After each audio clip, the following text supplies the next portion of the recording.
Hello, my name is Dr. Robert Grogan. Today is the second part of the first video series of lessons from classroom management. So today we are going to be going over band expectations and procedures. So what we want to do is we want to look for opportunities to create structure and practice, practice, practice. Most times, whenever there's something happening in the band room, some maybe non-pro-social behaviors or maybe some things that are going against your expectations, they're just a breakdown in procedures. A lot of times the students, again, they do not know what your expectation for them is. So what you want to do is first you want to prioritize the procedures. A band that does not know how to rehearse has a very hard time learning music. The first thing that students need to learn is your procedures. In our school, we like to call that rehearsing the rehearsal.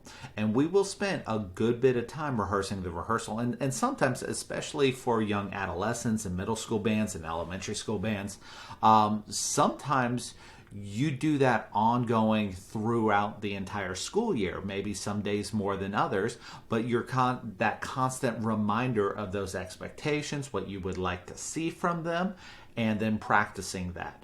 Both procedures and expectations are best taught and practiced at the beginning of the school year. You cannot effectively teach pedagogy unless your classroom has a groove with its procedures. The kids will learn to feel comfortable, safe, and will enjoy the rhythm of your classroom once the procedures are in place. Example of classroom procedures: how your students walk into the room. Do you have a procedure for what they do with their book bags and instrument cases? Do you have procedures for how to manage locker rooms? Do you have expectations on locker room behavior? Do you have procedures for how to treat the equipment? When they walk through doorways, do tuba players have to hold their tubas with two hands? Do they know that's an expectation that you have for them? These are all just examples. At the end of the school day, during bus dismissal, do you have procedures in place for what you would like to have for dismissal? So classroom procedures and expectations need to be very clear, very concise, and no more than 3 to 5. These need to be on display in your room and repeated very frequently. Additionally, they need to be displayed in the positive. You can have rehearsal procedures, maybe in your locker room. You can have locker room expectations, but the students should be able to recite these back to you because it becomes part of the vernacular so much in your classroom. So here's an example of our classroom expectations.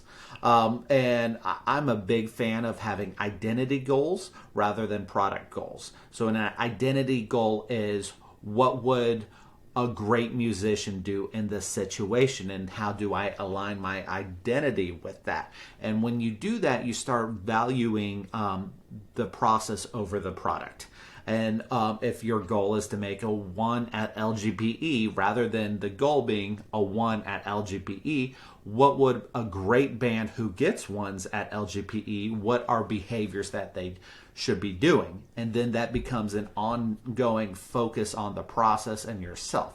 So how I worded these goals, I worded that in Barber band members X, Y, and Z. Here's our identity. So we give the podium 100% of our attention. We only worry about ourselves. We are content without the attention of others. That's my favorite one.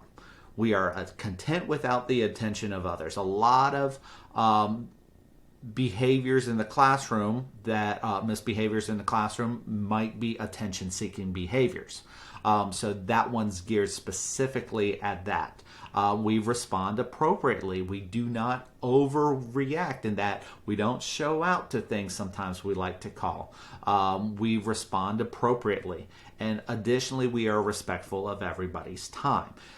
We don't take a long time getting out of the locker room. We don't take a long time coming in the room. We don't take a long time finding our seats. We don't start talking once the conductor cuts off. We are respectful of everybody's time. And I find that once my students do these 5 things, our rehearsals are pretty good. Our rehearsals have a rhythm to them, have a groove to them. They know exactly what the expectation in the room is.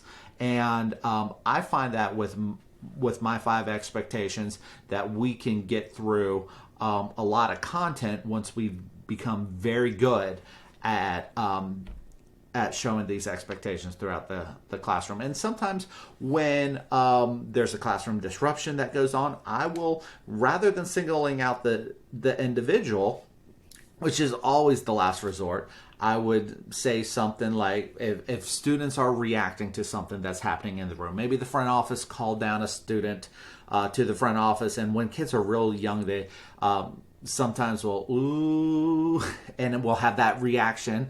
But then we go back, we point to the expectations on the wall, and I might say, raise your hand if you did not react to what just happened. So we're phrasing things in the positive. I'm thanking those who did the behavior correctly, but I'm also restating my expectations. Additional expectations. What about for when you are on and off the podium? Have you defined your posture, your set position, your playing position? I don't like calling it ready position because I think ready sounds like you're about to play. So we call it set position when they have the instrument sitting up on their knee, that set position. And plus, once my students go in and become a member of the high school marching band, it kind of carries over a little bit.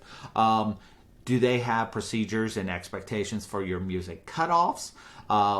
Also, are there expectations of what they need to bring to class every day? Some of mine are, we do tuners of pickup mics. We have, I have these PVC pipes that we use as breathing apparatuses in rehearsals, pencils, folders with all their music and their instruments. So here is an example of our rehearsal procedures. Our set position is maybe the trumpet is on their knee, the clarinet's on their knee, they're sitting up straight. I do not move until set position is acceptable. We don't go from set position to playing position till every single person in the room looks correct, because they have to value the procedures. They have to value the process. And they have to understand that you're not going to move on. Again, I'm thanking appropriate behaviors. Thank you, trumpets. Thank you, trombones. I really like the way this person's sitting. Really, I like the way this person's sitting. And I'm starting with that. Then playing position. Once everything looks good, set position, we come up to playing position. I don't start the music until those instrument holds are correct and they're correctly sitting in the chair and they're holding the instrument correctly. I might have to address some instruments, trumpets, make sure I can slightly see down the bell of your instruments. Same thing with the tubas, clarinets, make sure you're at a 45-degree angle. Flutes, if your head comes down, if your flute comes down, it can come down slightly, but your head needs to go with it. So we have that 90-degree angle, and just going around the room with these things.